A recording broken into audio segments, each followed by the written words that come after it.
ليبي شولر. النهارده معادنا مع أول تقييم في الترم التاني.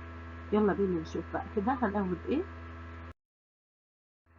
السؤال الأول جراماتيك wähle die richtige Antwort aus. اختار الإجابة الصحيحة. نمر 1 ist das eine Frau؟ das ist ein Mann. تمام. نلاحظ إن الإجابة ايه اتغيرت. في السؤال فراو، في الإجابة من. طبعا هنا الإجابة في الأول خالص وفي كوما يبقى يا أو ناين. طبعا هنا ناين لأن الإجابة اختلفت. السؤال الثاني ich habe eine.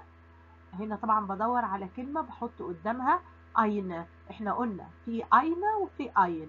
ها طبعا رقم اللي هي بانانة. طب نمسك السؤال الثالث heißt das auf Deutsch؟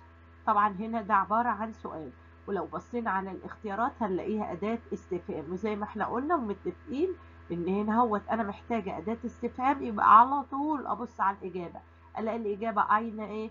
توماتة. طيب هنا غير عاقل، يبقى السؤال على الغير عاقل بإيه؟ ببص. طيب نمر 4 is das eine Orange؟ قال لي ناين، يبقى هيغير فيها. تعالوا نشوف لو هي يبقى في الحالة دي بستخدم كاين، لو اتغيرت يبقى بستخدم اين او اين. هنا قال لي ناين das ist not Kartoffel. هنا كارتوفل، يبقى في الحالة دي مين؟ اين. اختلفت. نمر 5 not ist im Korb. كورب اللي هي السلة. الباسكت دوت ها في ايه؟ برضو أداة استفهام. هنا طماطم، يبقى برضو أداة استفهام على غير عاقل يبقى باص. نمر 6 here ist not Apfel. كاينة أورانج. واحدة هتبقى مثبتة الثانية منفية. احنا متعودين دايما ان هيجيب لي الاولانية منفية والثانية مثبتة. هو المرة دي غير، راح جايب لي الاولانية مثبتة والثانية منفية، يبقى هنا كلمة أبل بحط قدامها اين.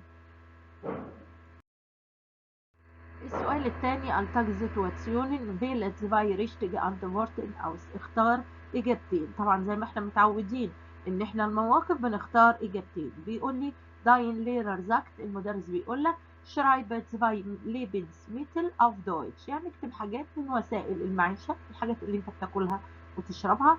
du schreibst، انت هتكتب. طبعا الاختيار الاول اللي هو نمر eine Orange und eine Tomate، برتقانية وطماطماية. ونمر A اللي هي eine Birne und ein Ei.